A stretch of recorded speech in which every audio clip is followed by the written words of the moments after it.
वे कहते लाला, जब यशोदा मैया लाला को पीतांबरी पहनाती, पीले वस्त्र पहनाती और वह पीतांबरी को पहन करके नंद नंदन श्याम सुंदर जैसे ही नंद भवन से निकलते तो कहा होता, बोले सूरज अपने आप के आगे बादलन को लिया, तो बोले अब एक सूर्य पृथ्वी पर आगे हो, मेरी आवश्यकता ना है। ठाकुर जी चमक रहे, वैजंती माला पहनते हैं। ठाकुर जी की माला कैसी होती है?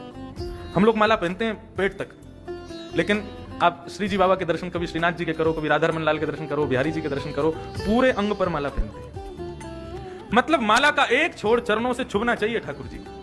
उसका भाव क्या है ये भी वेणु गीत में बताया कि ठाकुर जी जब चलते हैं तो इतने कोमल चरण हैं ठाकुर जी के, अब वो मानेंगे है नहीं, जहां जहां खुरों के गड्ढे वहां वहां चरण रखेंगे। तो मालाओं ने क्या विचार किया, वे पूरे अंग पर आती हैं। जब ठाकुर जी चलते हैं और ठाकुर जी के पैरों की ठोकर उन माला पर लगती है तो उसके पुष्प उछल करके आगे की जगह पर जाकर के उसको कोमल बना देते हैं ताकि ठाकुर जी के चरणों को श्रम ना हो। ये वेणु कौन है पता है आपको? श्री रघुनाथ जी जब रावण का वध करके पुनः वापस लौट के अयोध्या आए तो उन्होंने भरत जी से पूछा कि हनुमान ने हमारी इतनी सहायता की है कि हम उसके ऋणी हो गए, उनके ऋण को हम कैसे चुकावें, हमको समझ नहीं आ रहा, आप ही कोई उपाय बताओ।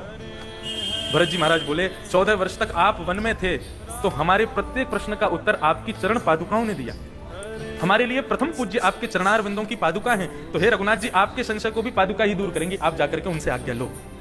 तो श्री रघुनाथ जी अपनी चरण पादुका जो 14 वर्ष तक अयोध्या की राज्य गद्दी पर विराजी थी उनसे रघुनाथ जी पूछते हैं, वे कहते लाला, जब यशोदा